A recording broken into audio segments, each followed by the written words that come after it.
And do we have surplus items, Susan? No, we don't. Okay. Excellent.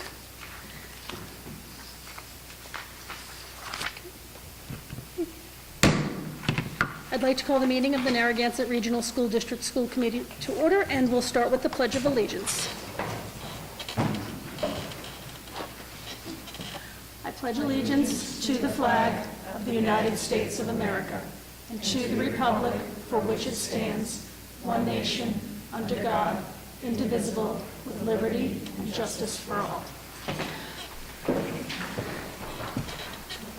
right. Good evening, everyone, and thank you for coming, and thank you for the people in the audience. I do want to announce that this meeting is being live streamed and recorded so that you can either watch it as it happens or you can go out to our district website and find it on our YouTube channel to watch after the fact. Our first order of business tonight is to approve the meeting minutes of September 21st, 2022. I would entertain a motion to approve those minutes. I have a motion by Hank. Do I have a second? Second. And I have a second from Shauna. Any questions, comments, or concerns on the minutes? Seeing none, all in favor? Aye. Opposed? Abstained? So that was unanimous. Bills and payroll will pass over because we do that at our second meeting, but we carry it on here just in case there's anything special that comes up. Appearances first. We have our student representative with us today, Zaya Hill. So Zaya, if you have something to report out, you want to say a few words, I turn the floor over to you. The main categories I have is the upcoming events, fundraisers, and just some side points. Upcoming events are obviously homecoming, October 28th. We'll have Spirit Week that week. After that, Warrior Fest is Sunday. After that, National Honor Society will have a booth. We'll be selling beads and glow sticks for only $1, and that'll help support the Honor Society. And there'll be other activities like petting zoo, bouncing house, and lots of other activities, and we'll be running as well. November 5th is a risk awareness convention for veteran suicide prevention taking place here, and that'll be November 5th. Upcoming fundraisers, the pie fundraiser, which is the paper on the desk.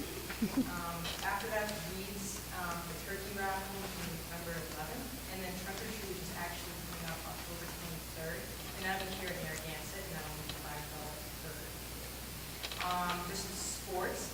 Yesterday, our girls' sports soccer team won 3-0. It was great, and we've also had a pretty good outcome of attendance for our soccer games. Games in general. And then my last point is tutoring. Most of the National Honor Society, the English Honor Society, and the Math Honor Society are all doing tutoring starting now, and that's for any subject, for any kids or any grade for next school. So that's pretty much all my points. Great. Thank you. Anyone have any questions or comments? I want to say I'm very excited that Warrior Fest is coming back. We had one fabulous year, and then unfortunately COVID hit, and it was such a great time. I just remember there being a lot of alumni that came back, and tying it into homecoming, with the tie into homecoming and that homecoming weekend, and I'm really excited for what this year's version of Warrior Fest is going to look like, so that's great. And if someone wants to buy a pie, best places to look, I know there's Facebook, I've seen a link go around. Can they call the office if they don't know a senior and buy a pie? We'll get them something. Okay, all right, so if you can't figure out any way else to get an order in, call the central office, call the high school office, and they'll hook you up. So, and school committee, you've got your order forms here, so lots of pies. They're very good. Great, well, thank you. Next up for appearances, I'm going to throw this over to Dr. Casvant just to do an initial intro, and then we can get into our presentation. So, Dr. Casvant. Thank you, Madam Chair. As part of what we really started, I think, something very positive last year, and I call it really kind of our speaker series for the school committee. And we will kick that off with Mr. Matt Holloway, who's the Director of Pupil Personnel Services, to really just give us an update on special education, et cetera. But also, I'm sure the committee remembers the presentation of the Thrive program. The last time that Matt was with us, we were really, it was just conceptual at that time.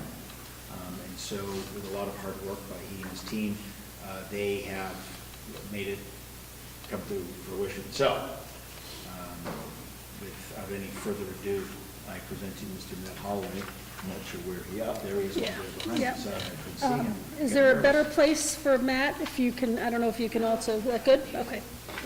Or you don't need my.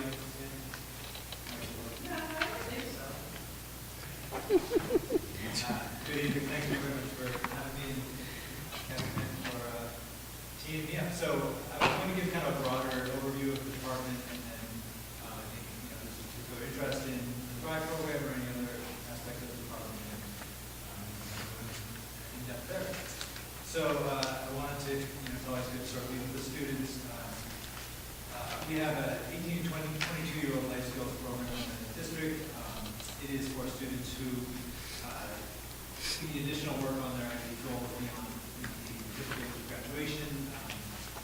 Variety of different sort of extra curricular and transitional offerings are associated with the program. It really is sort of aimed to bridge the transition from the public school entitlement, which is 3 to 22 and the IDEA, to the DBS. It is the main kind of funding agency beyond 22 for kids in this program. So Mr. Donovan, Mr. Jason Donovan, who's also a baseball coach and just a great part of the school community, runs that program. This is him with 3 other school districts volunteering in the United Way on their volunteer events. But Mr. Donovan does a great job of keeping this group moving, getting about the community, and helping them get exposed to career skills as well as functional academic skills. So nice program. I wanted to just start off kind of with, I think, the area that tends to draw the most attention, just because it is pretty complex from a student and staff perspective, and that's like the specialized programs themselves. I referenced Mr. Donovan's program. In parentheses are the number of students who are full-time members of those programs. Most of them, all of them, have some number of students who come in and work with that teacher or those other kids on a more sort of fluid basis, or I should say part-time basis schedule. So then the 2 truly new items on here are the second and third bullets. So high school life skills is actually a new program that, as you all know, anybody who's been around public education for a while, and Dr. Kastner brings this really nicely. We talk a lot about the programs. It's really about the individuals who are involved from a staffing perspective. Like, the program is one thing, but the people who implement it really will make the difference. Well, the same thing, you can kind of say the same thing for the students. We might, every year I walk into the year thinking that I know exactly what the programs are, what the criteria is, what the kids are going to look, and then a student moves in, or a student moves out, or something develops, and then all of a sudden the program has to be reconfigured. And that very much happened this year at our high school, where we got what I would call a critical mass of 3 students who, eventually will qualify to be part of Mr. Donovan's 1822 program, but don't currently. And the state has a maximum 48 or a year gap between, students who could be in the same program. Practically speaking, we've tried to bring it close, less than that. So for a number of reasons, we found ourselves with 3 students who really, qualified for Mr. Donovan's program, but we didn't have a program for them. And then we truly became fortunate, and Miss Julie Young moved to the district and came in to enroll her daughter, I think it's safe to say, came to enroll her daughter at central office. I happened to be down there conversing with some folks. We met Miss Young. Turned out she's a really, truly talented life skills teacher, and kind of, moved things quickly, and we're grateful to everybody for being responsive. But we were able to create a program for 3 kids who otherwise would potentially have had to go out of district. And it all happened within 2 weeks of the beginning of school. And this young has been fabulous. Just make a shout out to the IT facilities departments, as well as, of course, building principals for making it all come together. So it's been a great start to the year for that group. And for those who are paying close attention to the financial side of the Thrive program, that life skills also gives us avenue to bring back students who are currently in out-of-district placements, and we're working on that literally as we speak. The Thrive program is obviously the more complex of the set, and for those who were not with us, and just as a reminder, this is a therapeutic reintegration program that we set up based on a review of the current out-of-district numbers that we had. This is my third year in the district. So coming to the district, you immediately became apparent that we had, half dozen to 10 kids, similar profile, therapeutic needs, placed in collaborative, more private day schools for therapeutic needs. And so, it's always like in this role, the challenge is always to, you want to bring them back, you need to build trust with the families, and you have to have something to bring them back to. But it's very hard to bring them back if you're not realizing immediate savings. So it's kind of a chicken and the egg kind of thing. I just have to again thank you all for your support, and Dr. Kessman and Brady for their support in terms of making it happen. So we were able to hire a fabulous teacher and 3 fabulous behavioral specialists to really kind of staff this program. And simultaneously bring back 6 students from out-of-district therapeutic placements, and those tuitions literally allowed us to fund these staff roles and then give us some additional buffer.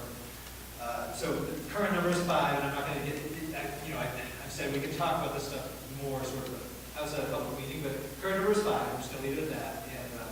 And we do have 1 or 2 others that we're currently working on. Families that said, Matt, this sounds great, but I got to see it. I'm not going to. And most of these families we built trust over time, and they've come in, and really it's been awesome. So the big difference between this program, I think there's several between this program and a typical therapeutic. Number 1 is that it's always the goal to reintegrate into the general ed curriculum. So in a lot of ways, I kind of jokingly tell the staff, success is an empty room. We want these kids to be in gen ed with all the supports available to them. And so this week, and this is where the Colby Young and the high school team has been so fabulous. This is the first week that students are starting to take classes outside of the Thrive program. And so far, so good. And it's highly structured, we've really kind of planned this thing to the nines in terms of just how much support kids get over an interim trial basis, and then, if things are going well in the first class, we have a second class after a certain period of time, and it's very data-driven, and so it's an exciting time for us. The 4th thing down is the language-based middle school classroom. This is Missy Cormier's classroom. It's been, in place for a long time. One thing the high school life skills program allows is for us to, as long as we stay within that 48-month, I would really like to keep Missy Cormier's classroom focused on kids who have language-based disabilities, and that's not always possible, because sometimes kids come with more complex needs, and she's amazing and is able to support them, but I would like to really, her skill set is around language-based disability, and we'd like to stay focused there. I just want to note, the 6 in parentheses are kids who are full-time with her. She actually has 24 kids on her liaison caseload. So most of the students she supports are with her for a part of the day, but they're out in gen for most of the day. Elementary school, this is a unique group. It's not a program per se, but I want to call it out to your attention because down the road this might turn into something a little bit more. We're going back to you and have a conversation. Essentially, the elementary school, the principal and I have realized from day 1 that there is a subset of these kids who have complex medical, behavioral, social-emotional needs. They are being effectively included. They really are in the mainstream classroom. However, a lot of these students have very significant, needs, and they are the only student in that classroom with significant needs.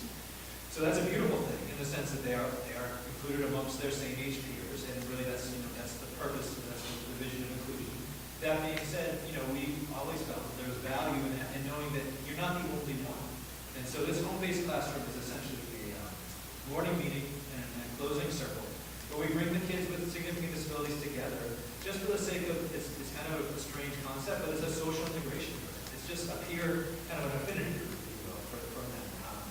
And it's been incredibly popular. Of course, everybody wants to expand it, and we're open to the idea of expanding it, but, I think there's a lot of consideration for that group.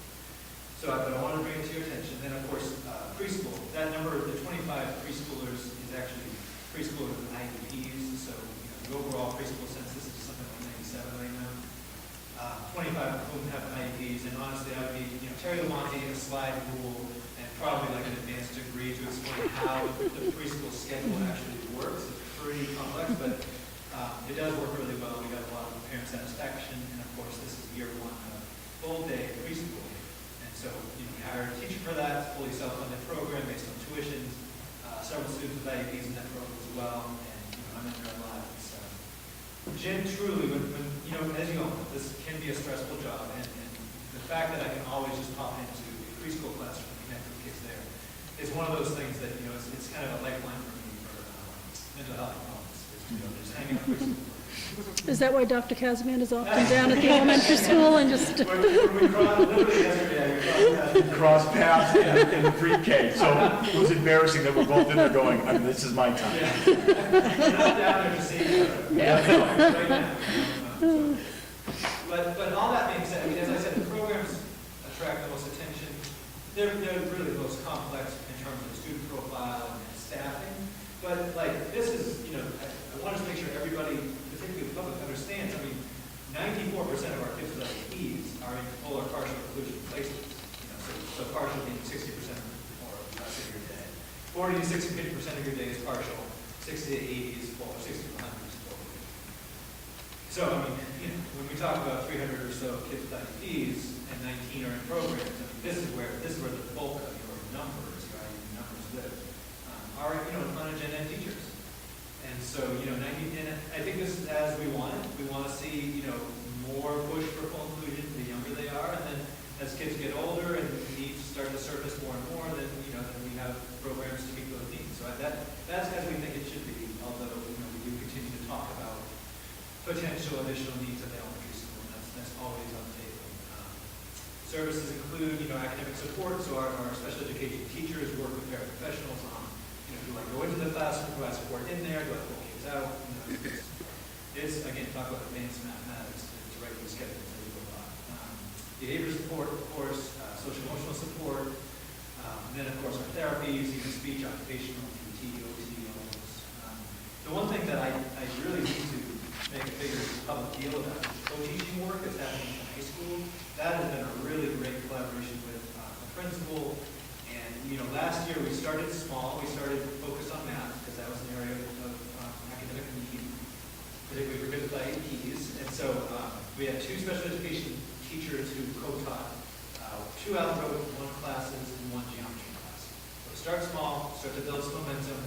We brought in some coaching from a highly recommended outside team, really nice coaching team, and they came in and provided support.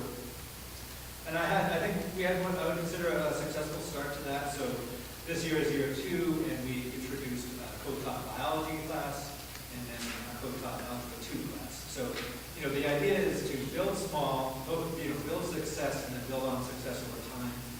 Because, I've spent I had a big chunk of my career that was dedicated to supporting co-teaching.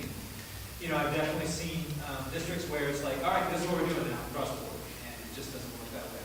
It's a relationship-driven model for service delivery. It really means you have two teachers in the room. It's not the special ed teacher providing support to the general ed teacher, et cetera, et cetera. So special ed teacher needs to have academic chops. They really have to be able to sit there and have a conversation about the Pythagorean theorem to teach geometry. It's not enough just to, Timmy, show me what's wrong. You really have to be able to deliver the goods. And so our special ed teachers have been awesome about doing that. And we're off to a good start. And look forward to future years, seeing what we can add in future years. Third bullet is kind of the staff, as you can imagine.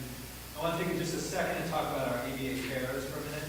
This is, in any school district, but I really feel like in our district especially, this is kind of the unsung heroes, the backbone. These folks really do, and it's not just kids with IEPs, they really contribute immensely to the culture of the school just as a whole. So they fall into 4 kind of roles, like I might be providing group support, small group support, one-on-one individual support, or specialized support. We had a crazy situation last year where a student, we were told that a student needed Braille support. And I'm going to tell you right now, if you've ever tried to find a teacher with visually impaired in this region or really anywhere, they are it's such a rare thing. And one of our teachers said, well, my daughter was Braille, she finished undergrad, kind of thing. So we now have a braille pair who's supporting an individual student. It's just, I mean, it's things like that that you really can't quantify. You can't quantify the impact of something like that. So we have we have a great paraprofessional team. People ask me a lot, ABA stands for Applied Behavior Analysis, and it's kind of a common technique in the autism world, but it's also something that, translates pretty well into a lot of other supports that we ask our parents to do. So people say, well, how do you call them all ABA caros? Because that is what our contract language does, in fact, say. And to be able to answer them honestly and appropriately, we have invested a lot of time and energy and grant funding into building a training program that does really focus in on, what are the specific things that our parents need to know. So, this is an example of what we gave them for curriculum, like our topics last year around de-escalation, behavior support, academic support, developmental training. And so we take a lot of pride in this. There's a lot of turnover within the paraprofessional field. And you'll find that in any school district you look at. Ours is no exception. That being said, we have I would call it a very, very stable and amazing core team of paras here in this district that really, like I said, they just carry a lot of water for us, and we're really lucky to have them. That being said, staffing challenges are constant with paras, just finding them. There are some structural issues with the way that our para pay salary works that make it very, very hard to hire paras. You all are probably aware of that. It is a major barrier, so that's something that needs to be explored. I'm not telling you anything you don't know. Moving on to the tiered focus model. So the state we're on a 6-year monitoring cycle with the state. So every 3 years, we get kind of put under a close microscope with the state.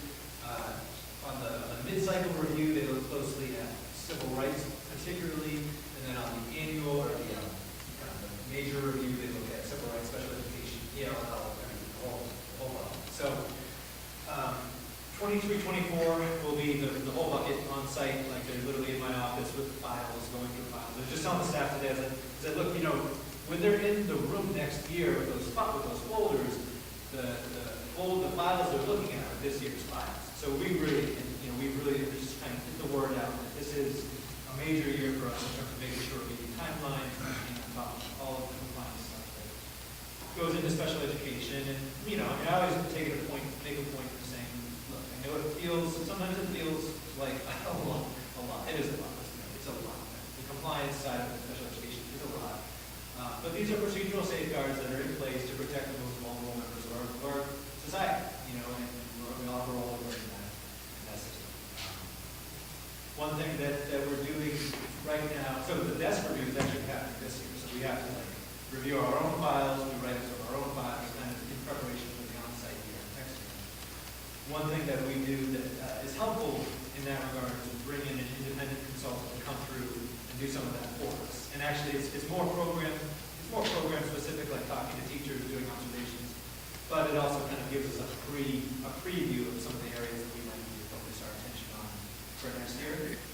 And then they also do look at, they want to see that you have done independent auditing of your program, and it's not just internal auditing. So it kind of serves multiple purposes, and that's Accept Educational Collaborative, and they have a great reputation with us and on it as the program lead behind that. And so we feel like we're in good hands with them.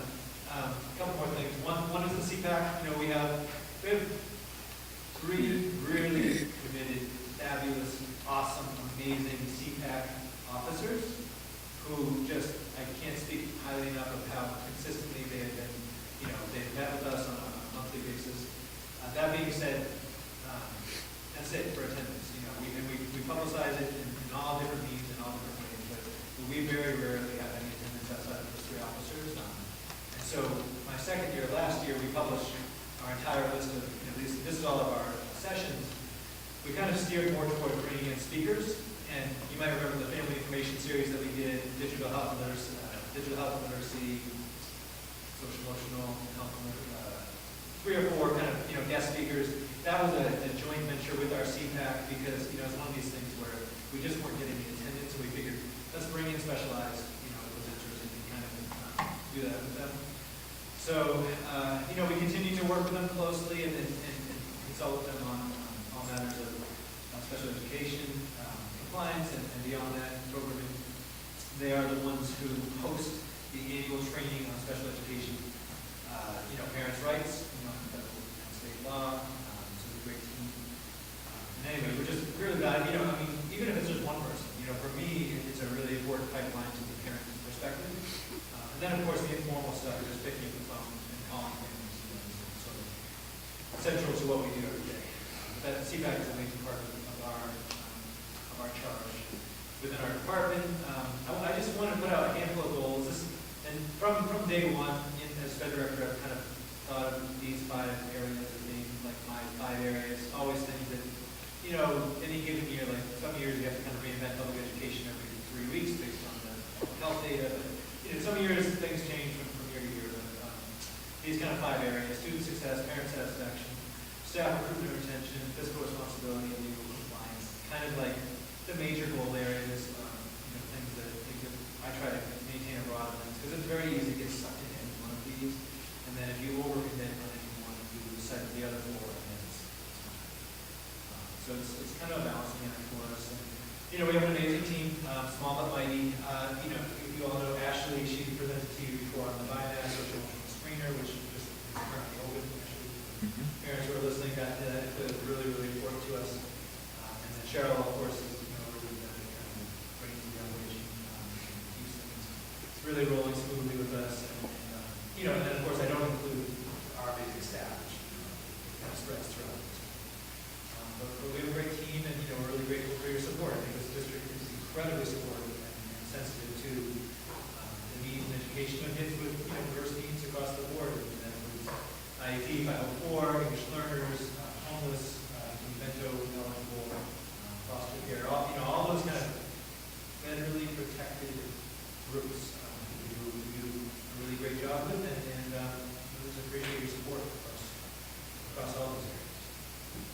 So that's a lot out of me to straight through, but I just wanted to kind of give you the rundown as best I could, and then add, obviously questions, comments, or insights.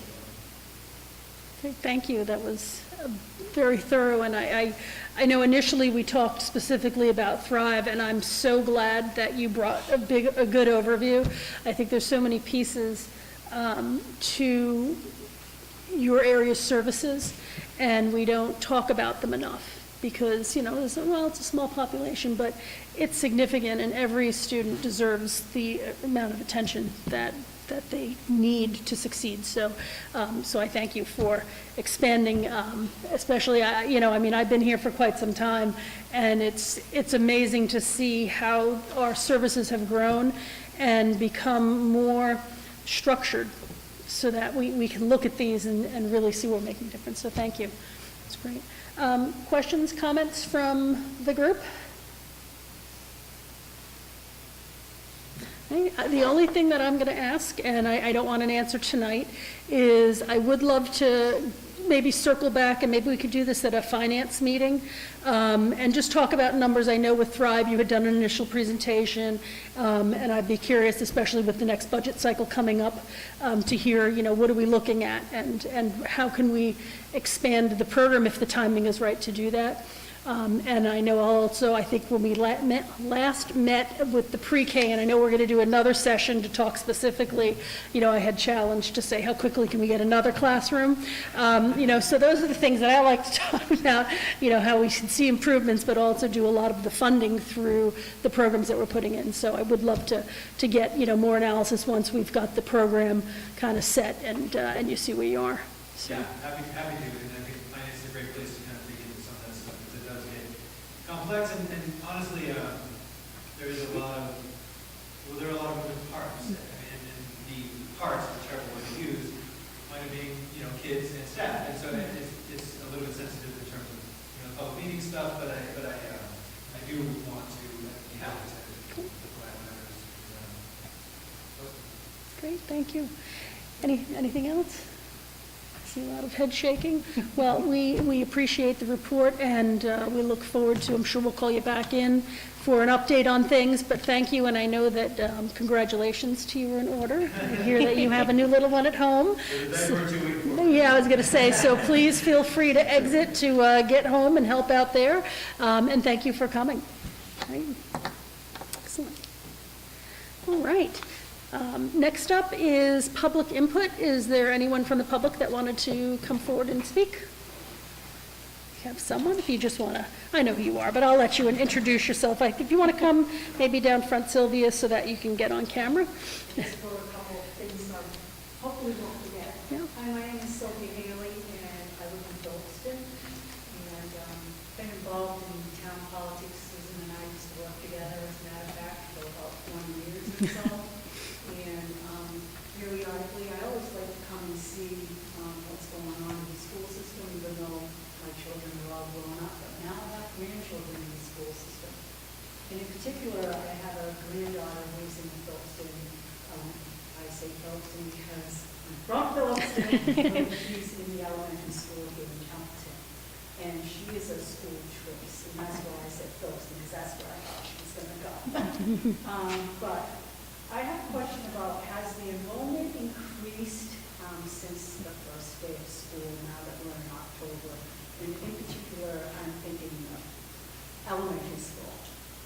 So we actually did an enrollment report out at our last meeting, but I know Dr. Casavant is going to speak about enrollment during his report out. So if you're going to stick around, I would encourage you to sit, because you're going to get your answer right there, because October 1 came and went, and we have October 1 numbers, which you'll be Yeah, I hearing. missed that meeting. Yep. And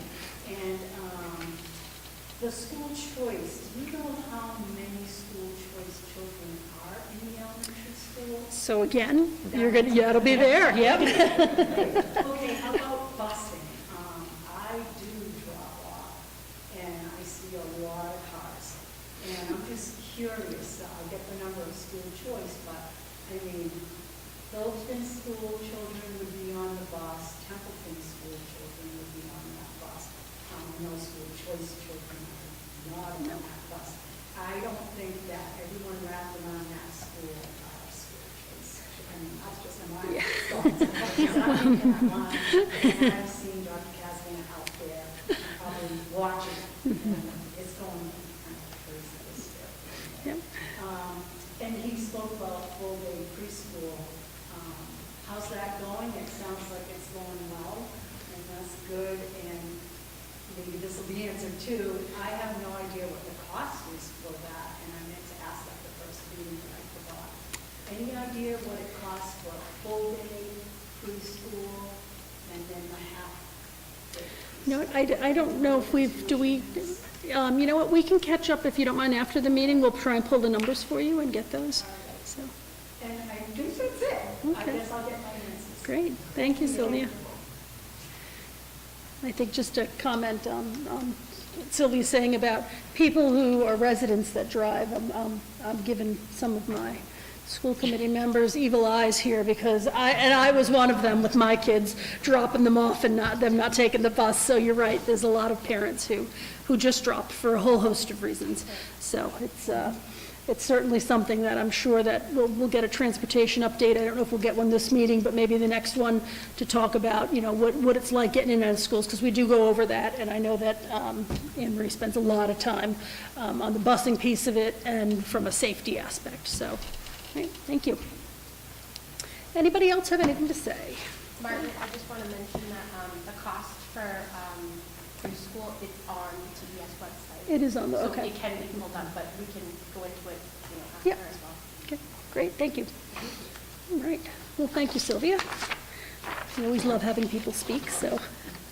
NDEA, I don't see anybody from the NDEA here tonight, so I expect soon they'll start coming. I know it's been a busy time of year.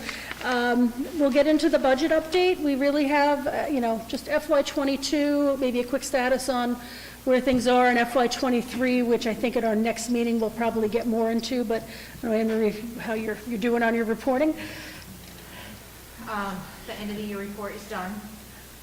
It's all filed with Department of Ed, so now it's on to the end of the year report that goes to the Department of Revenue, which is for our E&D certification. So that's what I've started working on this week. It's not much to report different from the last meeting we had. Until E&D certified, it's not in stone, but I'm thinking that we'll be able to hit the 500,000. That is our goal each year. But like I said, until we put all of the numbers together for all the different accounts and the Department of Revenue certifies it, we won't know for sure. Okay. Dr. Casman, did you want to add anything about budget? I know that the Finance Subcommittee meeting has been scheduled, and I think it's right before our next meeting where we'll talk about timeline. So we'll have a little bit more to report out on FY '24, which will get added to, I guess, the next agenda. And I'm assuming FY '23, we haven't put a budget freeze on anything yet? Not yet. Not yet. Right. So get your purchases in now, is that? Send your things in now. Right. Any questions or comments for Anne Marie on finances? Okay. And anything else that you want to add? I know you gave us a really great business managers report at our last meeting that was very inclusive. Was there anything that's come up that you want to add to what you've already said? No, I can just touch upon buses real quickly. Sure. This year, I have to say, there's been the highest number of student riders that I've seen in a long time. We actually added a 12th bus this year, and I don't know if it's just because of all of the kids moving into town or coming off of 2 years of COVID, that they're all just getting back into the swing of it. But my buses have a lot of riders, and although we push for all of those parents to drop off to ride the bus, if they all did, we would be talking about a lot more buses and a lot more money. So it's kind of 6 of one, half a dozen of the other. But yeah, just a little. Have the, I've seen a couple of Facebook announcements on check the schedule. So have we worked through most of the issues with timing and whatnot that usually happens Yeah, at big it's meetings? finally started to quiet down. We've got the late buses running 3 days a week after school. We Excellent. have one of the buses, it's only 11 that run for the elementary school, so that frees up for the 12th bus does its high school run, then it's able to come right back, and it brings our athletes to Gilman Lakes. So it's working out well, and after it drops them off, it comes back in 3 days a week, then it becomes the late bus. Nice. So it all ties in. That's great. I'm super happy that that late bus is back up to 3 days for our students that need to stay after for extra help, for the teachers, you know, that are assigned for their duties after school. I'm looking forward to students being able to have the transportation that they need to get home, so that's great. There's a good amount of riders that take advantage of it too. You know, I would say there's probably on average, there's probably 25 to 30 kids that ride it every day. And I know there's a lot of complaints that it doesn't drop you off at your house, but it's meant to get you closer to your neighborhood than having to drive all the way over here. So the stops are in general locations, and unfortunately, it can't cover all of our area because we're just too big and it's just one bus. The significance of that late bus is not just for, I think it bears mentioning, the students who need to stay after for extra help. That lets a lot of students stay after for after-school activities who wouldn't have been able to otherwise. Yep. Sure, And we're close, they yeah. can tell you that they would like more days. The middle school intramurals really, it really helps out with the middle schoolers being able to participate in something, especially on the 5th grade level.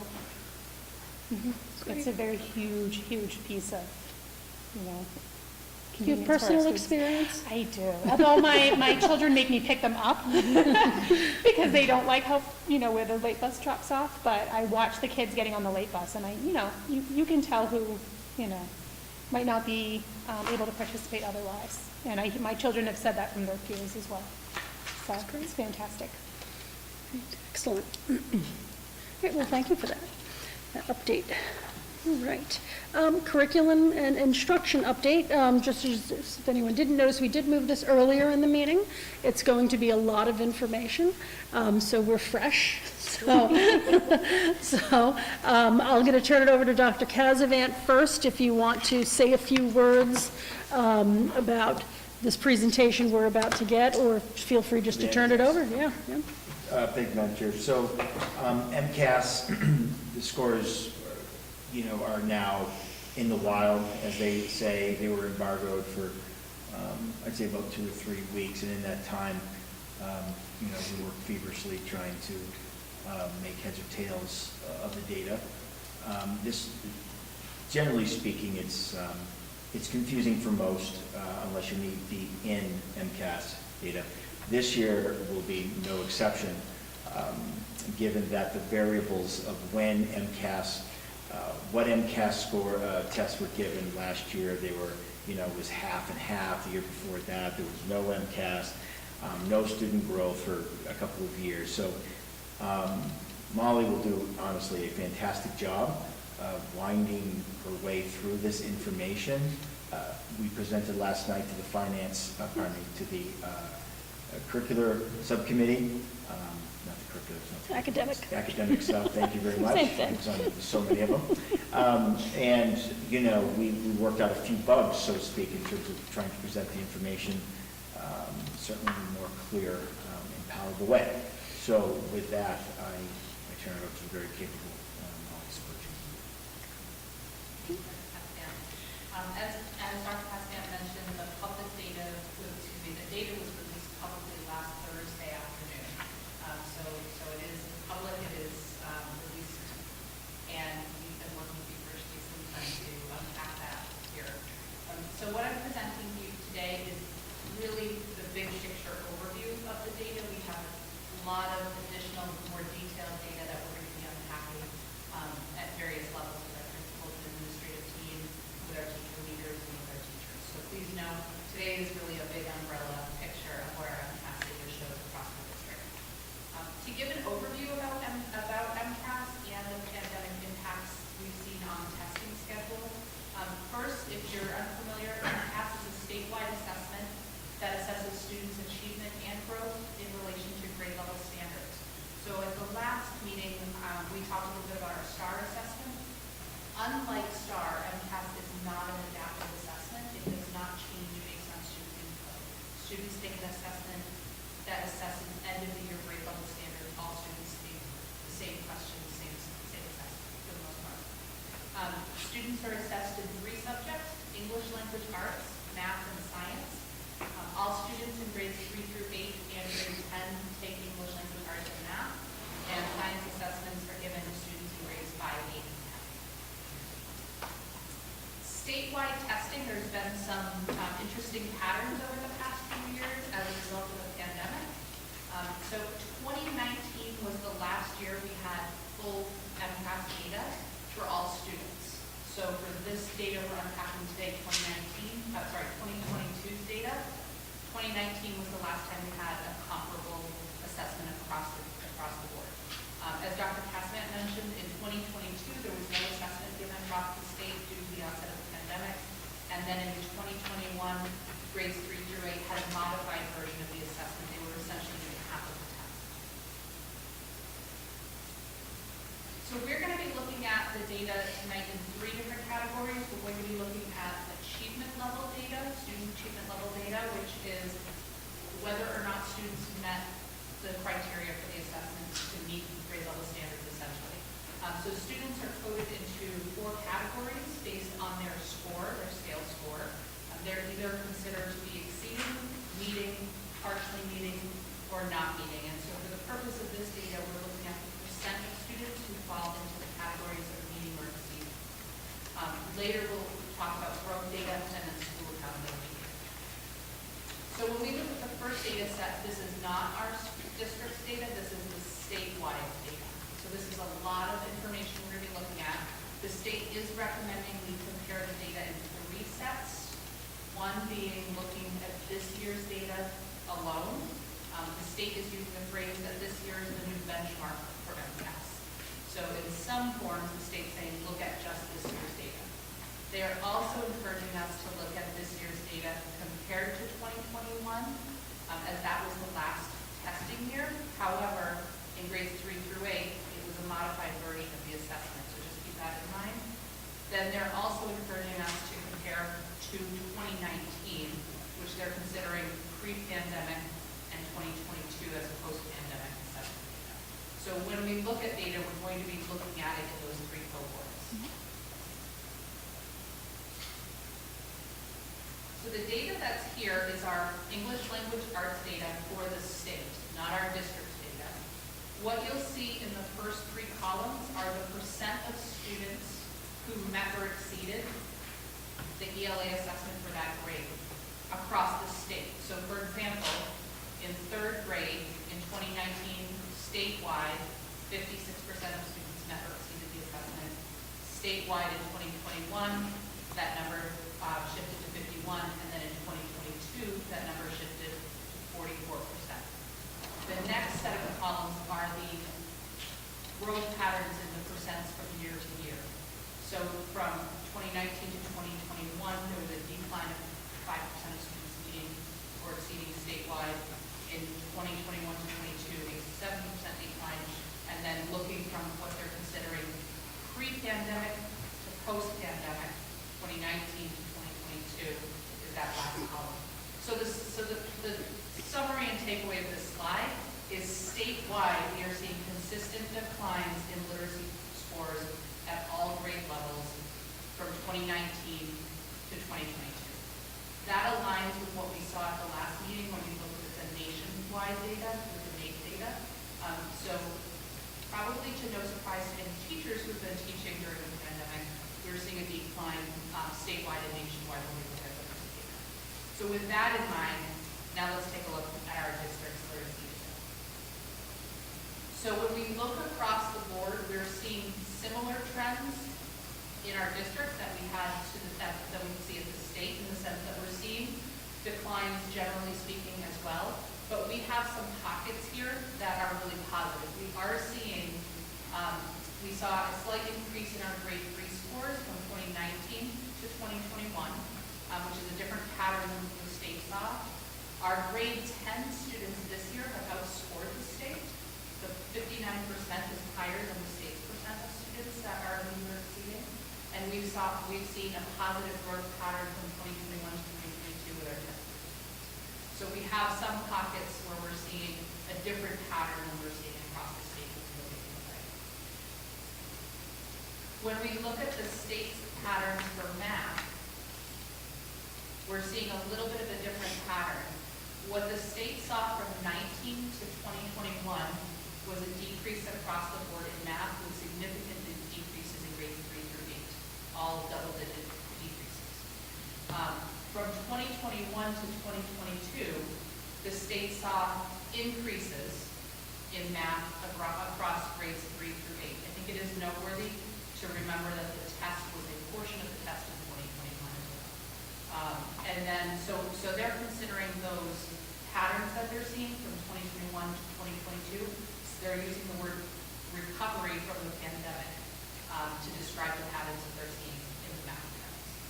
When we look at our district-wide data, we are seeing some similarities in those trends in some of our grades. We're seeing a similar pattern in grades 3, 4, 5, 7, and grade 10. We're not seeing that same pattern when we look at our grade 6 and grade 8 cohorts. Also significant is that our grade 10 also outscored the state in the percentage of students meeting or exceeding in math this year as well.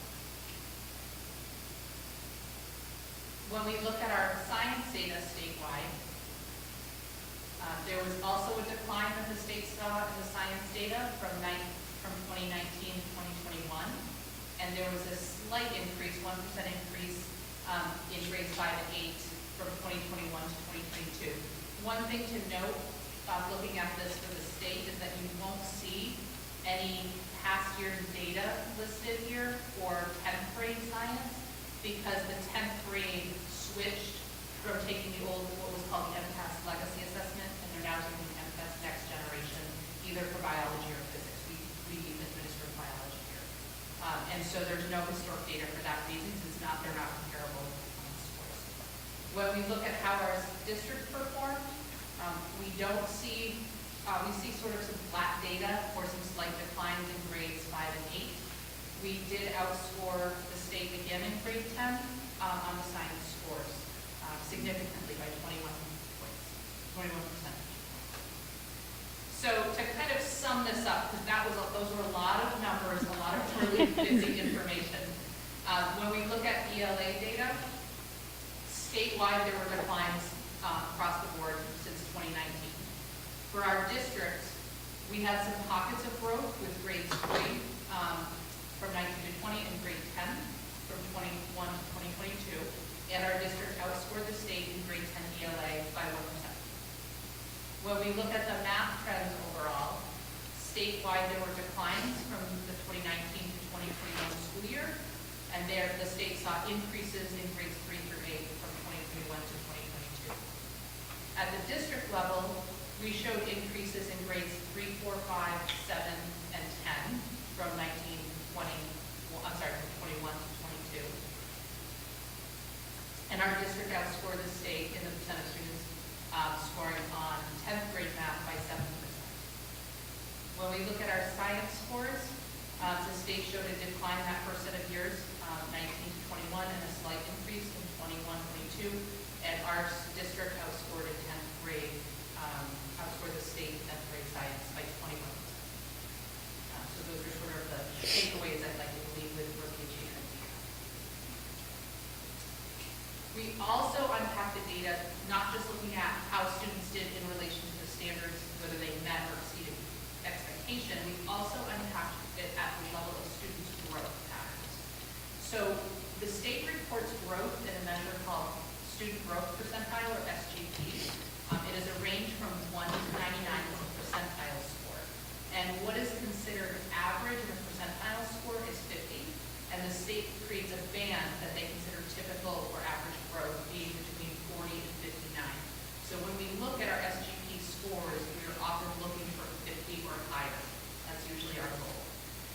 And you can see there's prospective bands where they're below 39 or below, they're considered low growth or very low growth. And if they are 60 or higher, they're considered high growth or very high growth.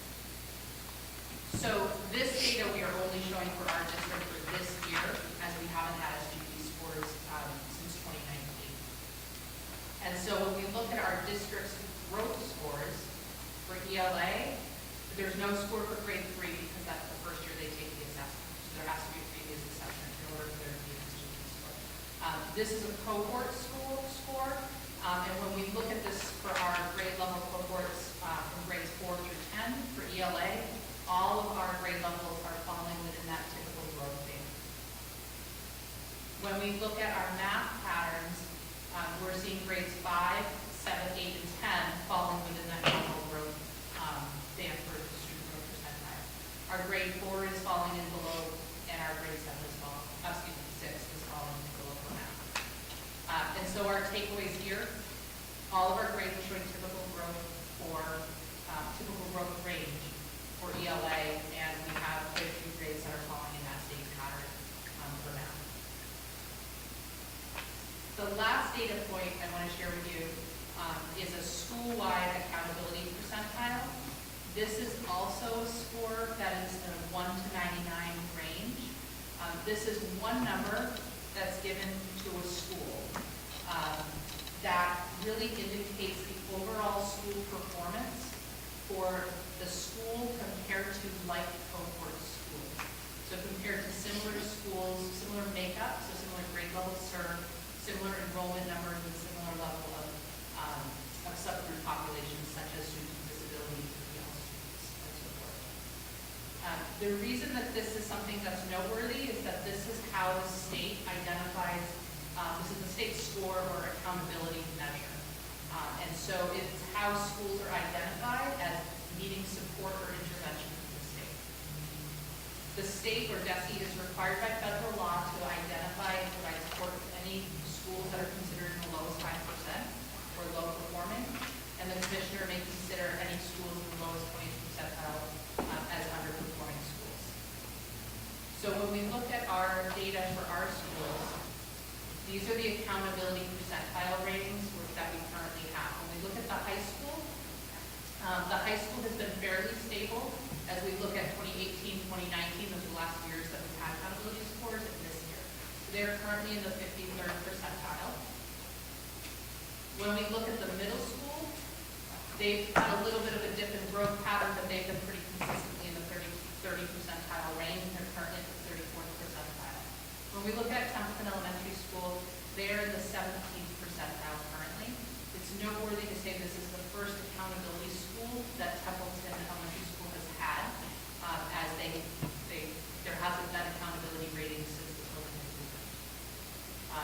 that is noteworthy, and that's something that we are definitely leading into. They were identified, when they're identified in that lowest 20th percentile, you can be identified for all students or for a subgroup. And TES was identified for a specific subgroup. They were identified for low student performance for the high needs subgroup. High needs is a subgroup that they track in the past for students who fall into 2 or more buckets of other subgroup categories. So for example, that could be students with disabilities, it could be low income, it could be students who receive EL services, and so forth. So the student is coded in 2 or more of those categories, they fall into the high needs category. The principal at TES and I really unpacked that the other day because we're thinking, how many kids is this? Who are the kids, and what does that mean for us moving forward? There were 222 students who were tested in 2022 at TES. 121 of them were categorized as high need. So that's 55% of the students that we're talking about. So it's not a small subgroup that we're talking about. It's just over half the population. So that has some impacts for us thinking about what our next steps are. I'm not going to read this to you, but at the state level, they are emphasizing that they have provided additional funding to really support efforts as a result of pandemic impacts. And so there was a lot of funding that we've received the past few years to support efforts, particularly around the ESSER funding. And so for us, as we're moving forward, some things that we're considering are definitely what our budget priorities are.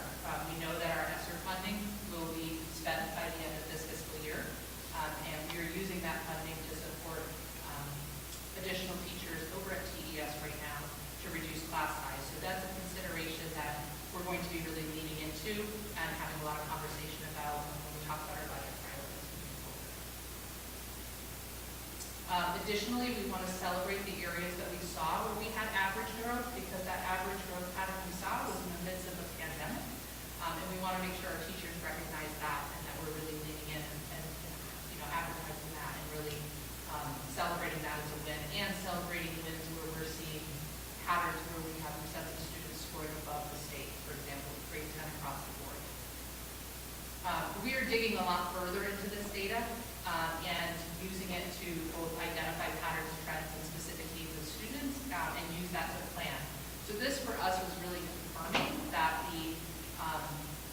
the goal and the focus for multi-tiered systems of support, that structural piece that's in our district strategic plan to really focus on for instruction for all subjects, is really something that we need to continue focusing on. So for us, that was confirming, and we're now starting that work, and we're really leaning into that work. We are just getting off the ground with the early grades literacy work over at TES.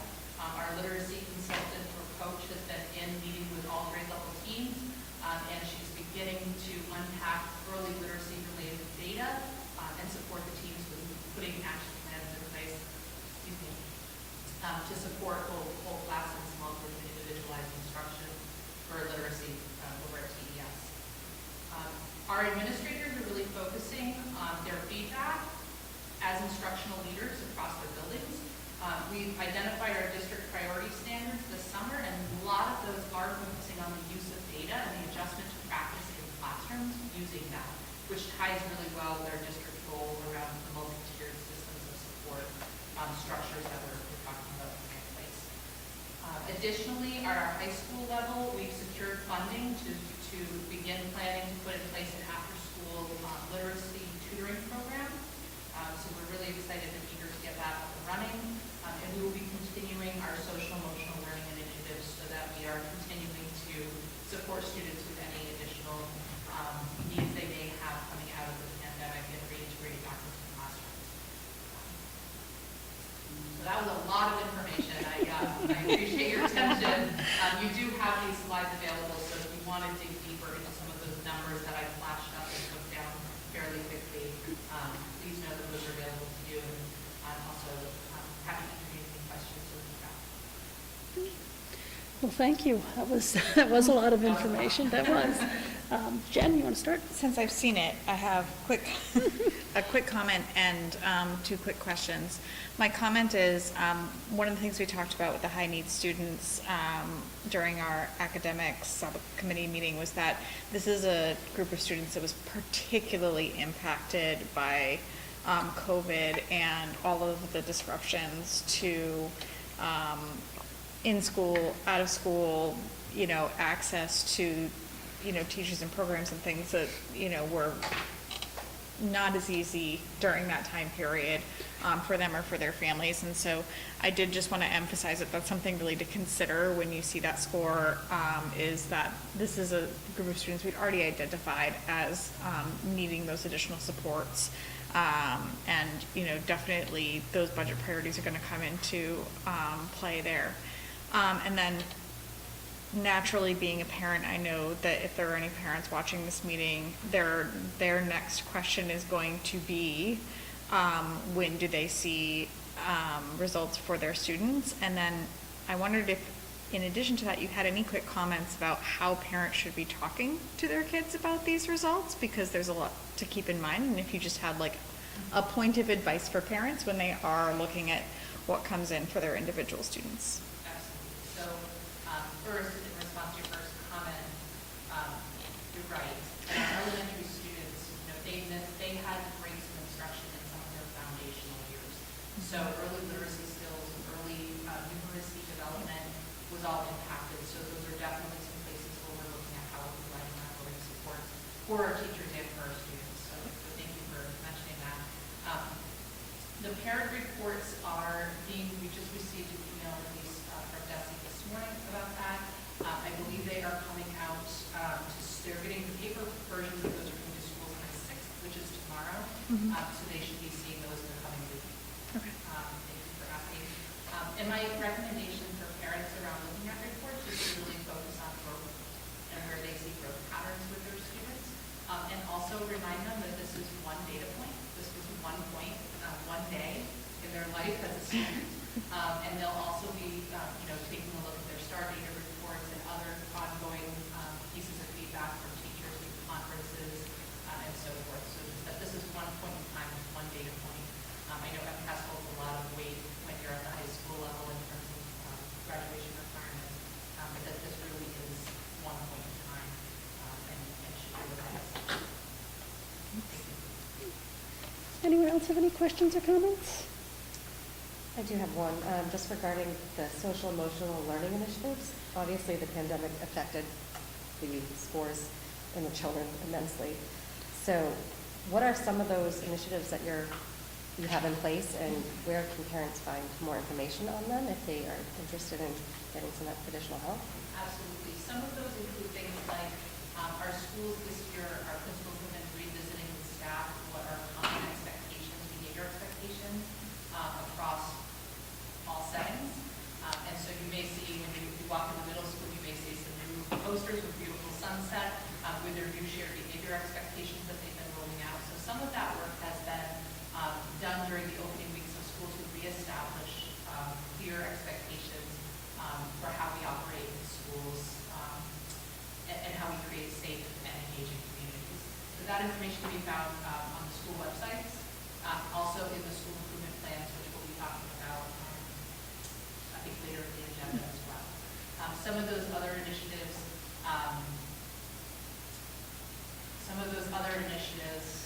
would include additional supports, for how we're using our guidance counselor or adjustment counselor supports across buildings as well.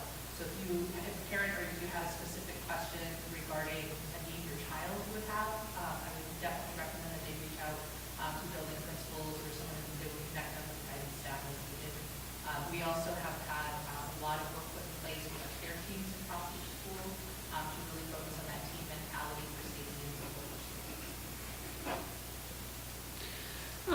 Just a kind of a follow-up, telehealth services, we're still participating in those. Okay, good. And the BIMAS survey, I know, also helps with identification.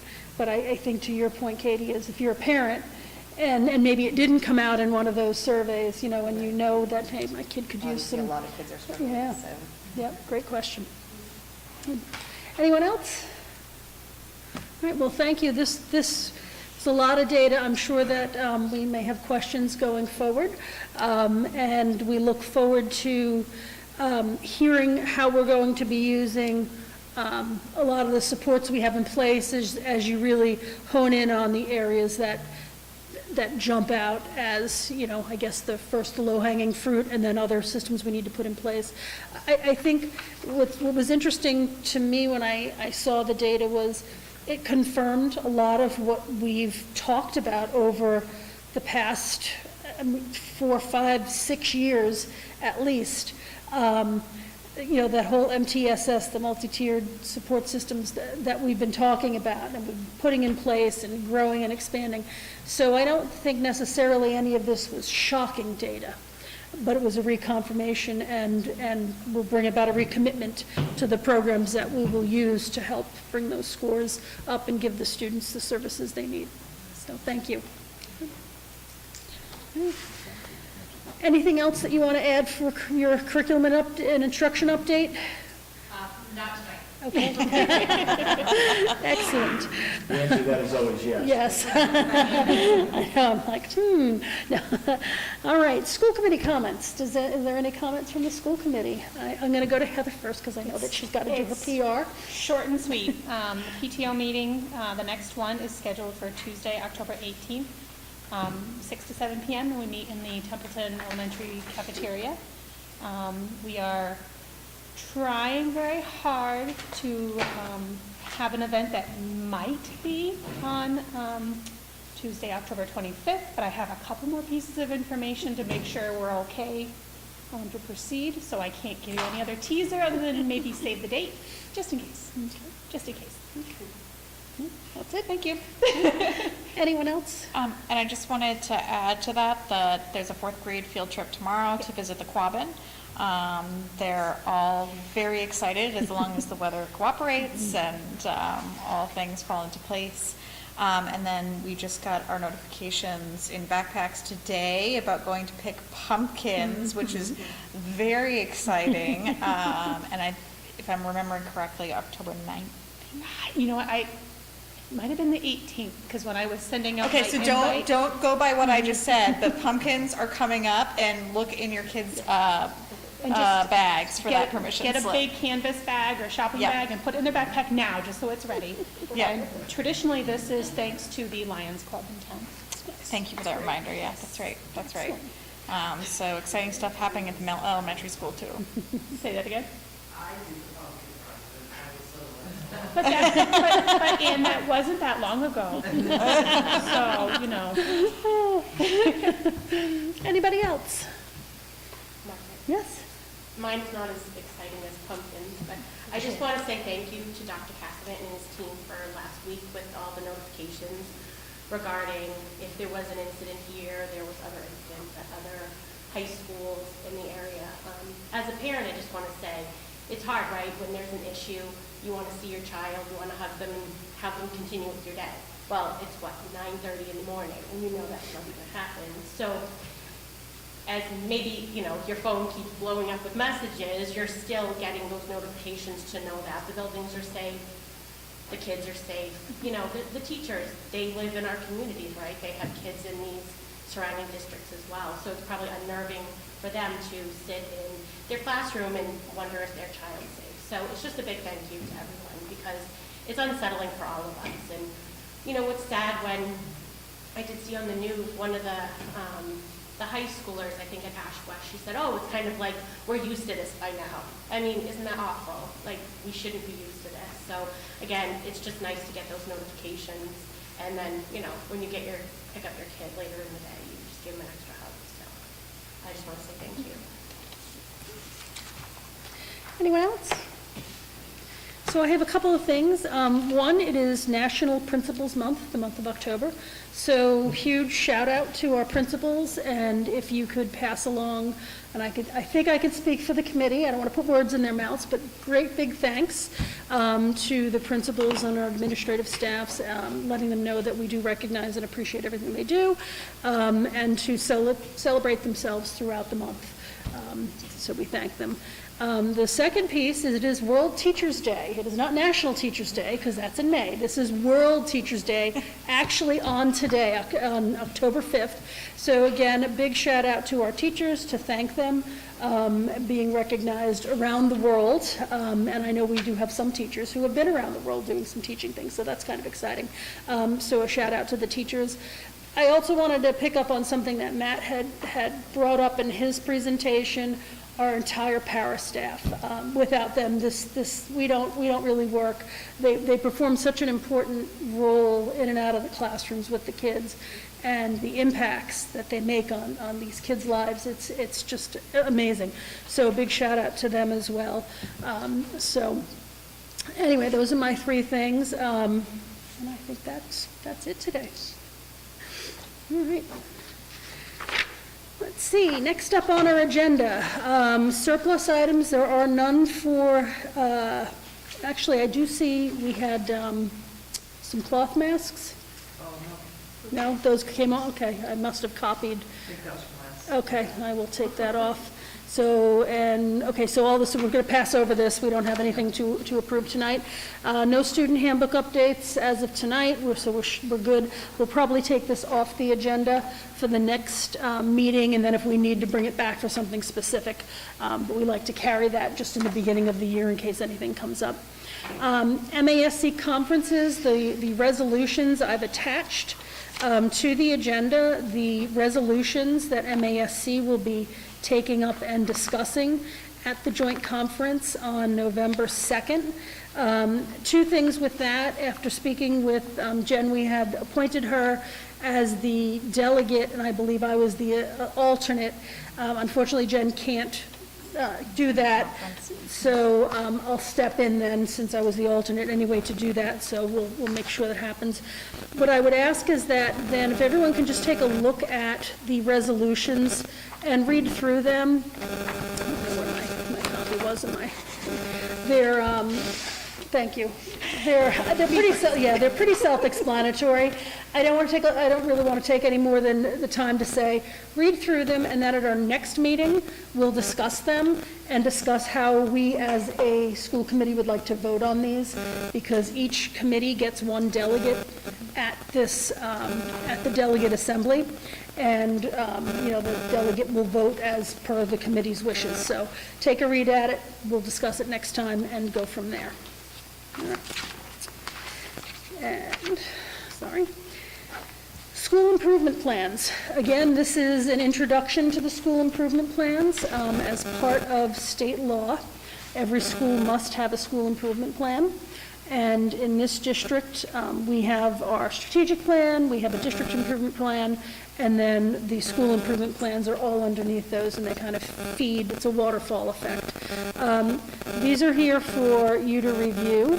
The school committee does not approve the school improvement plans. It actually goes to the superintendent, and he's the one who kind of signs off on those, but they are presented to us. What we talked about doing this year is having the principals from each of the schools come over the next several months and talk through the school improvement plans with us so that we can hear from them, hear how things are going. So more to come on these, but please take some time and you can kind of go through them and see, what's on them. And if you have any questions, feel free. I guess we can probably start with Dr. Casavant or even with Molly to ask a question for clarification. And then, as I said, we'll hear more from the principals. And anything that you guys want to add to the school improvement plans at this point? I would just add that the principals did a fantastic job this year gathering input from a wide range of folks, not writing it in isolation. So they rolled these out at opening day with all their staff, and their staff had a chance to provide input on the goals and the initiatives, and they were also brought to their school councils and or parent group for input as well. So there were a lot of eyes and a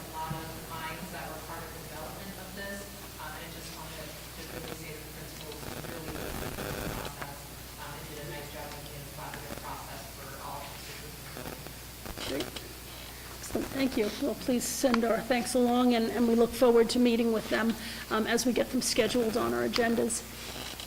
Okay. Anything within 48 hours before the meeting? There's nothing that's come up, so we're good with that.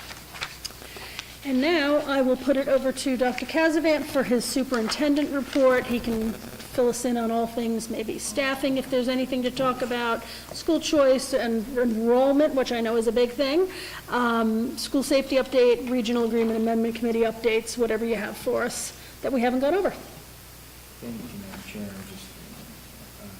Just let me.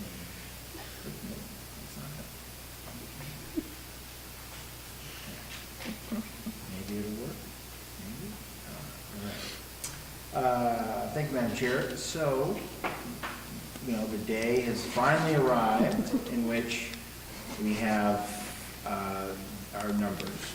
Now, never mind this, I forgot to change the header from last June, but these are the October 1 numbers, and these really, at this point in time, I'll always update the committee moving into November, December, January, February, but October 1 are the numbers that we work really hard to verify because they affect, of course, as we move into our budget for FY24, in terms of how, the towns, split busing, et cetera. Plus, it's the main way we upload who we are, how many students we have to DESE. It all happens this time of the month. So these are important numbers. So I teased it last meeting that we were seeing some incredible increases. And I think at the time we had maybe 2 weeks left to go prior to October 1. And it didn't disappoint. We did stay at 1501. We landed on 1,494. We were kind of hoping it would be 1,500. It just was a nice round number. But in any sense, that is where we have landed. We have 1,121 Templeton residents, and I'll go into how they compared to last year here in a minute. We have 191 Phillipston residents. We have 182 school choice students. This is district-wide, by the way. So our district resident total is 1,312 for a grand total of 1,494 students in the district. Now, when you get into it a little bit more, when we start looking at what does this all mean, we really have to look back year over year. And so I'm hopeful to answer a few of the questions that were presented earlier. And if I somehow skip or miss something, please let me know. But the increase of student numbers were, I think, since at least since I've been here in 2016, we have not seen this high of an increase of students. 83 residents. We saw an increase of 83 residents in this district. And that's year over year. That is a lot. And then when you take into account last year, we had, I think there was maybe an increase of maybe 40. Again, COVID, people coming off of COVID, we weren't really sure how those numbers will look. We've certainly seen over the last couple of years quite a spike. So what does that mean? Well, from October 1, FY22 to FY23, we've seen a grand total of 78 Templeton residents, an increase of 78 Templeton residents, 11 Phillipston residents. We've actually gone down school choice. We watched that number very carefully. We'll talk about what that means at the elementary. As a reminder, we have not accepted a school choice student in the last 3 years at the elementary school. And we currently are at, I think this is question number 1, we currently only have 27 school choice students at the elementary school out of 647. So that's only 4% of the population, of our student population, so only 27 students K through 4 are school choice, and we have not accepted one in at least 3 years. So the cars that you see at TES are in fact mostly residents. Absolutely, without a doubt, without a doubt. I can say that because I know many folks there, plus the odds are that even if they all came individually, there are far more than 27 vehicles out there every morning. I can attest to that. I'm sure everyone else is good. So where we saw the largest increase was at the high school. We saw an increase of 53 students overall, or 11% increase 1 year to the next. That is significant. And so when you start looking at, the total number of residents, were 45 of those 53 were residents. As I said last week, there were some, conversation years back about taking in too many school choice kids and filling seats. We actually watch that very carefully. We really only try to replace the number of school choice kids who ultimately leave. We try to stay around that 180. We did a pretty good job this year, but again, it's fluid, and you never know if folks are going to go back to their hometown or not, or whatever. We never know until we know. But this is really, this increase was certainly driven by residents. Middle school went up 9 students, grand total, year over year. But they sit at, 359 kids in 3 grades. The Doubleton Elementary School went up yet again, but they went up a grand total of 25 students. You will notice that we actually decreased the number of school choice students by 23 total students, because again, we have not taken any school choice kids. As I have done for the last year and a half, I want to remind everyone who may be watching, or who will watch, that 5 teachers, 1 at every grade level, will no longer be employed after June 30th of next year because of ESSER funds. If that should happen, you will see classes, without a doubt, of 30 and high 20s, kindergarten through 4. So I say that, I think, I don't want it to be white noise, but it is in fact, it is real. And I take the opportunity during this portion of the committee meeting to say that over again, so folks do not forget that there's really only 4 teachers per grade in the general fund, because ESSER monies, of course, are going away next year. So I say that out loud. So ultimately, we have not seen this type of growth since 2011, or we have not seen this number. We have not seen this number of students enrolled or in seat here since 2011. What will that mean for Chapter 70 and beyond? We don't know. You never know until you know, and it's usually 2 years in the future, so this number will affect us next FY, meaning FY 25. Always have to look to Anne Marie for that.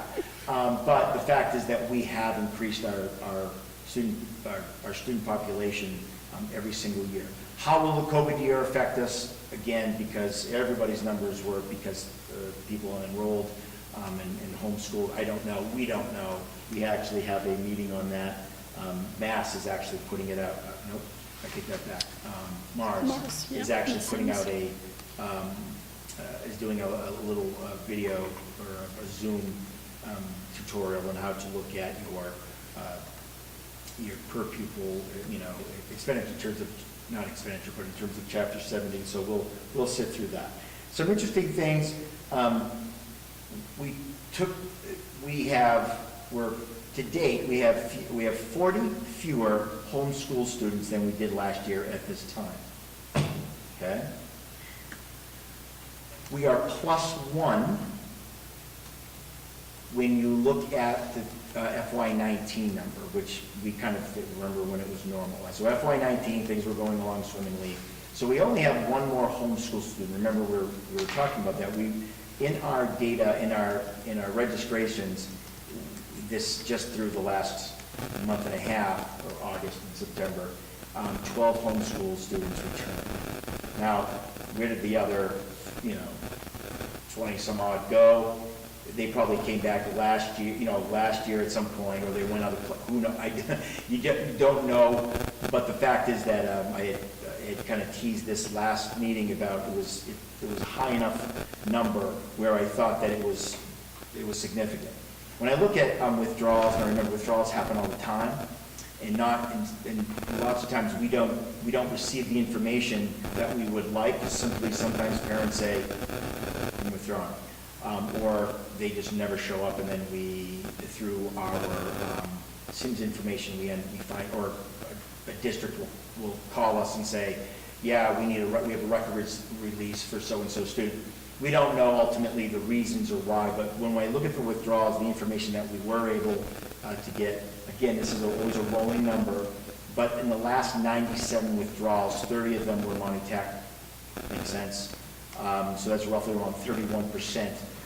And most of the others, I say most of the others are moved, to all corners of not only the United States, Massachusetts and beyond.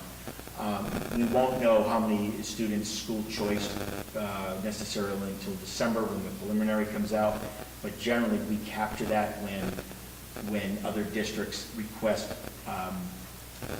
information, and we're able to glean at times if this was a move or a school choice. But we won't know that until December, and we watch those numbers very closely. So other than what I explained last time, and I went into great detail, probably too much detail last meeting, we finally have our number now. Anne Marie and I, confirmed, and those will be the numbers that, we'll use to deliver to the town on the income sheets as when we start preparing the FY24 budget, and beyond. So I'll stop because I want to make sure that I answer any questions as it relates to October 1 student enrollment. Questions from anyone? Pardon my ignorance, I'm new to all this, but do you know how many teachers were in the general fund pre-pandemic, pre-ESSER? Offhand? All of them. I mean, I would have to. More than I'd have to. That were in. All the teachers were paid out of the general fund. Yes, you said there was Right. four for. Right. So back in Right. FY20, school year 19/20, Before we that. only had 4 teachers per grade at TES. Okay. K 1, 2, 3, So 4. we were right back where we 4. were after this year. Yes, exactly. So then COVID happened. ESSER monies became available. One of the uses for ESSER were to reduce class sizes and do all, it was pretty wide open, so to speak. And so we immediately took roughly 600,000. How much was it? A lot of money. I don't have it. Again, we looked at ESSER money so much. I don't, back in the day. But we took huge chunks of that each year, ESSER 2 and ESSER 3, to fund those teachers and other teachers, but primarily as we've kind of stripped away those things that ESSER's paid for, the last remaining items or things, of the teachers that wanted at a grade level. I think it's important to note that prior to that, there were 5 teachers. Oh, yes, there was Yes. 5, and then it was 4. Because of the budgetary issues, Yes. we had to go to 4. So it was 5 and 4, and then 4, and then 5 again. Yes. Okay. Yeah. Yeah, and so ultimately, and I've read these numbers before, what I do is I track how many students are at the elementary school and what it would look like if we had 5 teachers, which we currently do, or if we had 4. And those numbers are not sustainable at this, they won't be sustainable at 30 or 29 or whatever they end up being. Again, you never know who's going to move in, who's going to move out. But as of right now, that we know what those classes would be like. And again, I want to make sure I say that it's not a matter of not having enough rooms. So literally, you'd have 5 empty rooms, and those kids, think of 20 kids roughly, would be pushed into the other 4. Because I think that was a misconception where, well, you're running out of rooms. It's not the rooms. We'd have 5 open rooms if that happened. All those kids that were in those rooms, the teachers would have to go to the to the 4 per grade. So anyway, so I just want to make sure that I say that every year or every meeting, because it's important that we don't forget that, and in those cases that people want to make sure that they are informed. I did in fact go to the TES PTO. I try to make I don't make as many as the meetings happen. I try to kind of split, kind of go over a period of time. I did address this to the folks who were there, because it's going to affect their children, potentially. I think there was a parent in a kindergarten, a couple of kindergarten parents, I Preschool believe, too. and some folks who've been at the meeting for quite some, over the years, to make sure that they knew that. And because it's important that they're informed, especially if they're either new to the district or just new to school in general, right? So, yes. Any further questions? And I asked, do you have a breakdown? So we have the general numbers per, class of. Sure. But for each, let's just say TES, how many kids per each class? Sure. Room? Yes, I have all of that.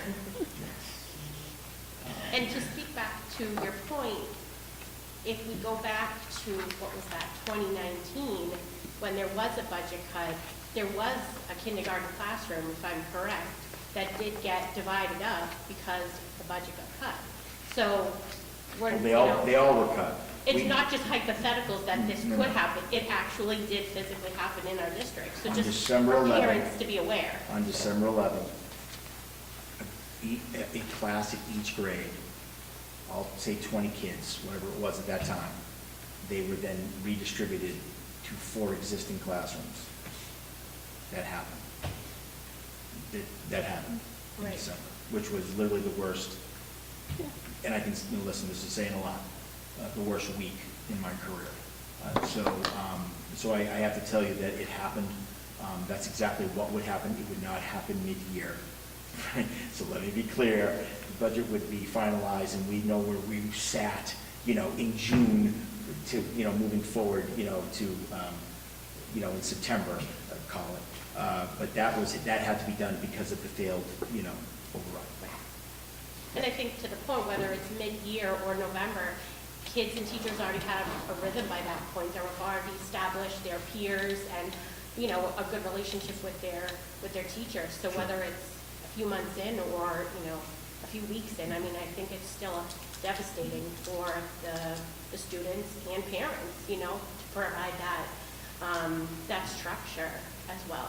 So, I hope we don't get there, but I just wanted to bring that point back to everyone that's watching to remember that did occur.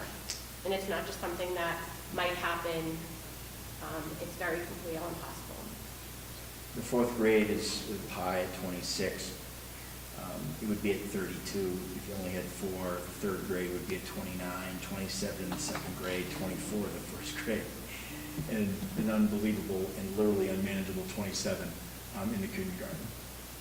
If you've ever seen kindergarten, if you remember being in kindergarten, 27 is unmanageable. So I'm just going to say that to you because I've seen it. So anyway, we track it very carefully. We do have it per grade. I know exactly, every month I know exactly how many students by grade, by teacher. I know how many kids from Templeton, Phillipston, and school choice are in every single classroom per grade. I know that we keep all this information and we update it monthly, which then I share out to, to the school committee and beyond. Okay, so 1494, that's the There big it is. takeaway. Actually, the big- 1494 yeah, is the real number October for- one. Absolutely, yes, that's the number. The number that's important budgetarily for us is the resident total is 1,121 for the Templeton. Oh, sorry, that's just Templeton. My fault. 1,312 residents for proportionate once we hit the budget. So that's the number that we focus on moving forward. And I'm going to just say it again, you alluded to it, is that our big issue is, yes, we've seen enrollment growth at the elementary school, but we've seen a lot of enrollment growth at the high school, and we've already just destroyed the staffing there, which we did that years ago. And we're in a position now where funding eventually will be available, but it's not the timing on it. And I think people really need to understand that these October 1 numbers, again, FY '25 is when we get credit for these students. Not FY '24, which is what we'll work on for next year, but FY '25. And that's huge. If we've got, 80 some odd new students at whatever the per pupil cost, that's a lot of money that gets left on the table for us not to be able to utilize in that year between the fiscal years. So it's, I think, in tying in all the discussions we've had, from Matt's presentation to what Molly gave us, to discussions we've had, this budget year is going to be hard. We have a lot of needs, we have challenges, and I just don't know how we're going to meet them. And we may have to make some hard decisions. And I think the towns need to understand that too. We're constrained by our numbers, and we count on our towns to be good partners with us. So, more to come. I guess at our next meeting, we start talking about timeline for FY '24 and whatnot. But anyway, 1494 is that's something. That is quite a growth that hasn't been seen here in some time. So. And it's a credit, obviously, not only to the towns that want to move here, it's a credit to the district and the folks working there. So,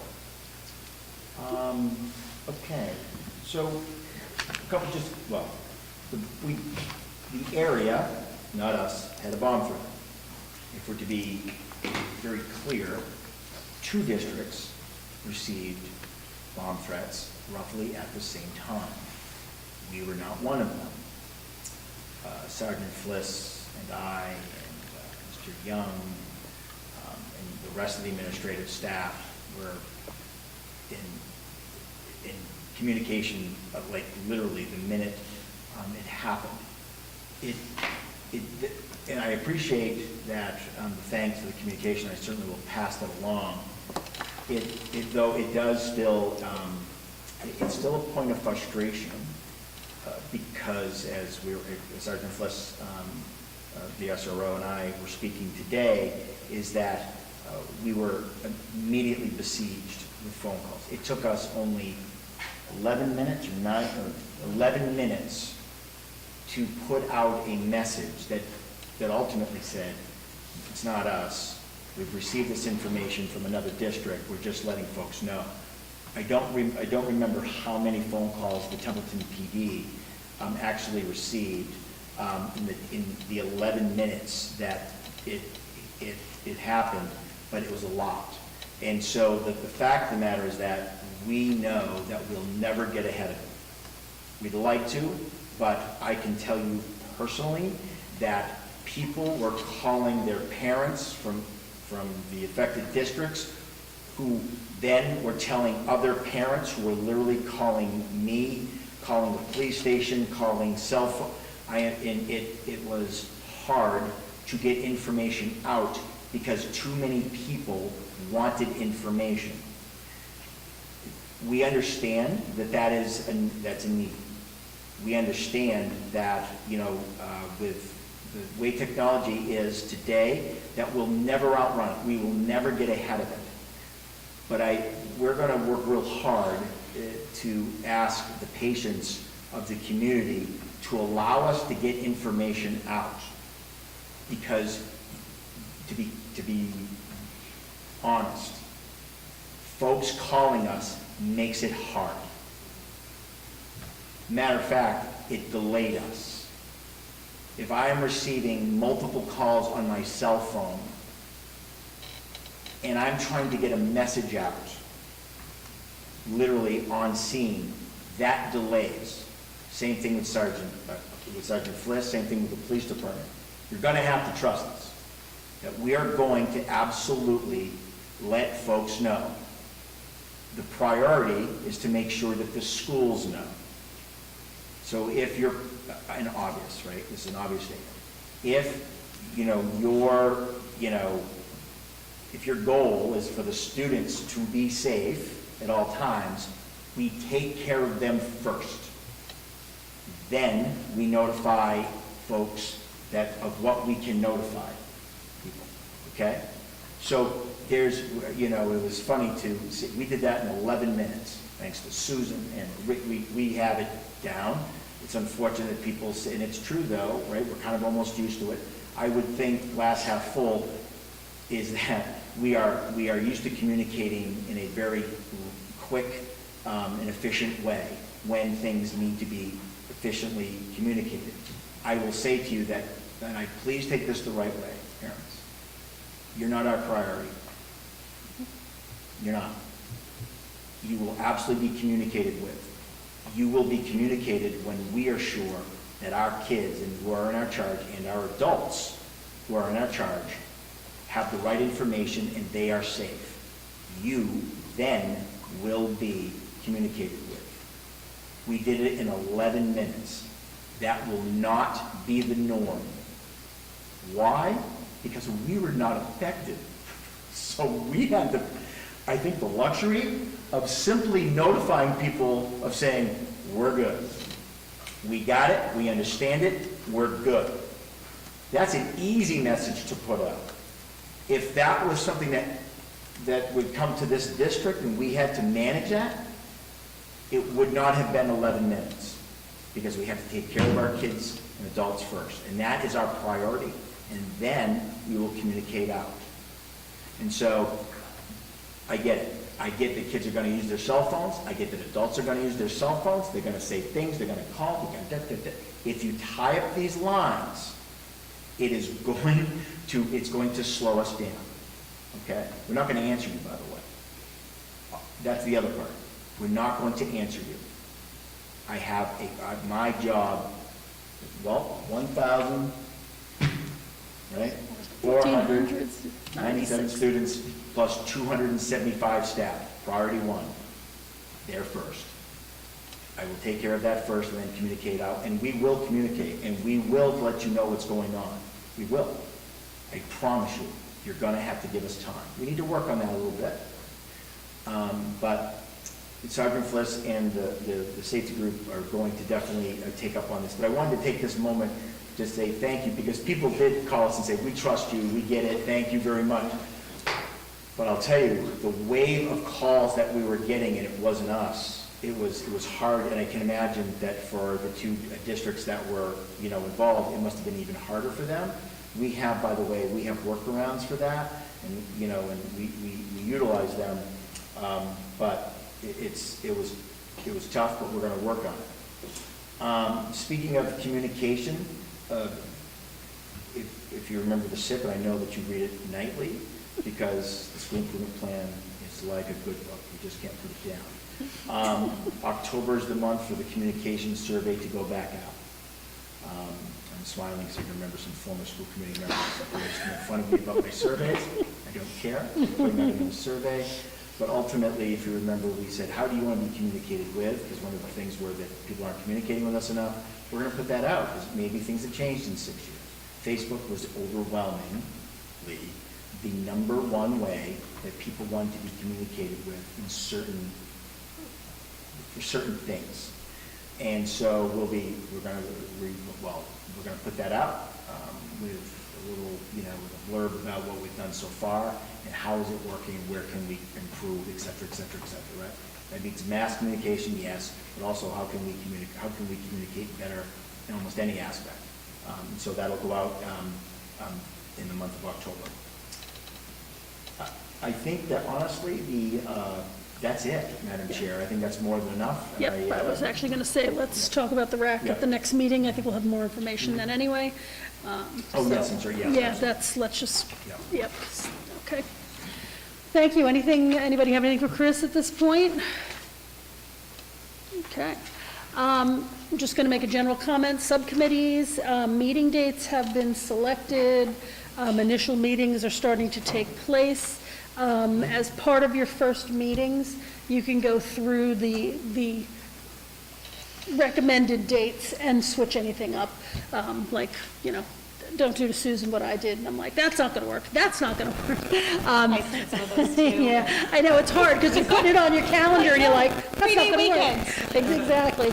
So those Monday meetings are tough. So we'll, you know, the first meetings you guys are in, you'll be able to sit down and go through, okay, what dates may or may not make sense, as well as some of the operating protocols for the subcommittees. And Susan will be taking good care of everyone to get those set up. We did have our academic subcommittee meeting, so did kick off a meeting, so it's happening. And it was good to get back, and it was very informative. I don't believe there's any correspondence, because I haven't seen anything and there's nothing attached. Upcoming meetings, I had a note here initially. I thought what I read was that the Templeton Town meeting was on the 19th. It's not, it's their advisory committee having their pre-town meeting. I thought maybe, oh my goodness, we're going to have a conflict. Well, that's not the case, so ignore my commentary here about potential conflict. Our next meeting will be on Wednesday, the 19th. At 5:30 right here, so don't be anywhere else. It's the place to be. And just as a notice of reminder, we did move the following meeting from November 2nd to November 1st. So just make sure you update your calendar with that if you haven't already. And with that being said, we are actually done our public session. Did you have anything? No? Just wanna make sure. Okay. Yep. No? Anybody have anything to add before we head into executive session? Okay, so with that, we are going to go into executive session per MGL Chapter 30A, Section 21A, for reason number 3, to discuss strategy with respect to collective bargaining or litigation with the UFCW and/or the NDEA if an open meeting may have a detrimental effect on the bargaining or litigating position of the public body and the chair so declares, which I do. So this meeting will not return to open session immediately following. I would entertain a motion to go into executive session as per what I just read. So moved. I have a motion from Jen. Do I have a second? Second. And a second from Jeff. We'll need a roll call. Hank? Shauna? Yes. Katie? Heather? Aye. Jen? Yes. Jeff? And I say yes, so that was unanimous. We will be going into executive session. So thank you, everybody, for coming, and thank you, Zaya, for the report. Stick around for a second, because we'll see if anyone has any orders for you. And I thank everyone for showing up, and this will end our public portion of the meeting. So thank you.